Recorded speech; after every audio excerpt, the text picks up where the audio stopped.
Peut-être trop rapidement pour le suspense de ce derby, le Toulouse Football Club aura maîtrisé son match en prenant la mesure de son honte 31.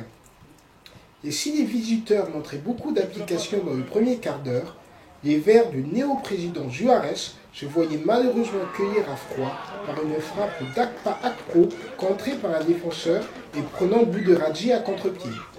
Un véritable coup d'assommoir pour les visiteurs qui subiront dès lors totalement le cours des événements en encaissant encore trop rapidement une seconde réalisation TF6.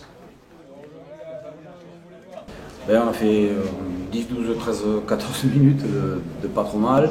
On prend un but sur une erreur individuelle, comme toujours, hein, pour qu'il y ait un but, il faut qu'il y ait erreur. À partir de là, c'est un petit peu étiolé. Il y a un joueur qui s'est blessé dans la foulée, il a fallu réorganiser l'équipe. Sur la première période, on n'a pas d'excuses à faire valoir.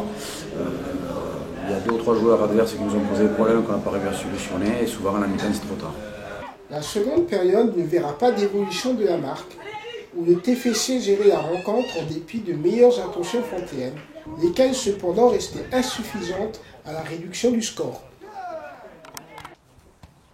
Mais pour le moment, il y a un groupe effectivement, mais il n'y a pas d'équipe, parce que je trouve que les joueurs au niveau de l'état d'esprit, de l'envie qui est à mon sens pas suffisamment canalisé pour aller dans le même sens du collectif.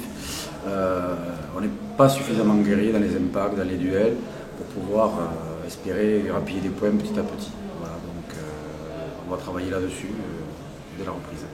Oui, parce qu'on a fait tout ce qu'il fallait, on a fait un bilan sportif, on a fait un bilan médical, on a fait une évaluation physique par des tests à tous les niveaux. Donc on s'aperçoit que les joueurs sont touchés par ce qui s'est passé les années précédentes.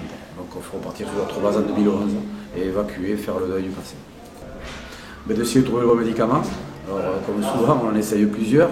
Il y en a qui marchent, d'autres qui ne marchent pas. Donc il faut être patient et surtout essayer de faire passer le message, de leur dire comme voilà, avec le temps, on va se relever et qu'on est tous dans le même bateau et qu'on a la grippe. Et qu'à un certain moment, là, tout s'arrêtera et que je pense qu'on pourra se lever du lit. C'est difficile, c'est long, il faut être patient.